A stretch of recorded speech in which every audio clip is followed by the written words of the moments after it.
د هلمند مرکز لښکرګاه کې جګړه د چارو کارپوهان وایي د امریکا او وسلوالو طالبانو ترمنځ د دوحې قرارداد پر بنسټ باید په لویو ښارونو بریدونه ونه شي، خو طالبان مذاکراتو کې د امتیاز اخیستلو او افغان حکومت باندې د فشار راوړلو لپاره له توافقنامې سرغړونه کوي. له بیګا راهیسې د هلمند مرکز لښکرګاه څلورمې امنیتي حوزې اړوند باباجي سیمه کې د افغان امنیتي ځواکونو وسلوالو طالبانو ترمنځ خونړۍ جګړه روانه ده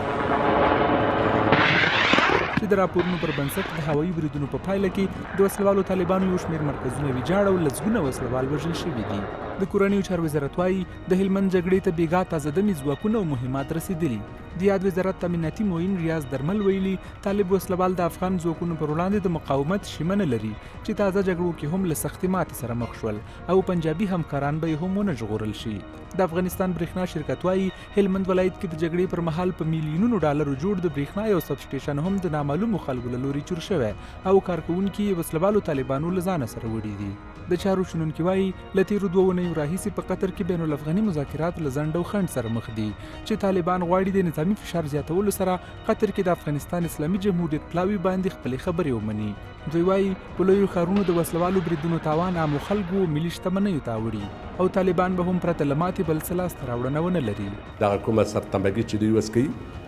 دوی د سیاسي حیثیت ورکړی شو که څه هم د یو شارټ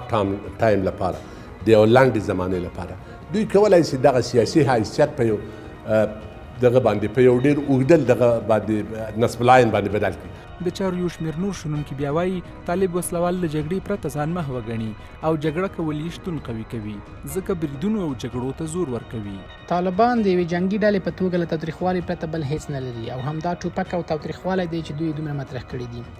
طالبانو تل که هغه د امریکانو په وړاندې او که اوس د افغان حکومت په وړاندې دي کله چې د سولې په خبرو کې د اختلافاتو له کبله کومه سکتګي راغلې نو دوی معمولا جګړې او تاوتریخوالي شدت ورکړی تر څو په دې توګه په مقابل لوري باندې د خپلو غوښتنو لپاره فشار راوړي. خو تل د دې تاوتریخوالي زور له ولسي وګړو او عامه او ملي شتمنیو وتلی.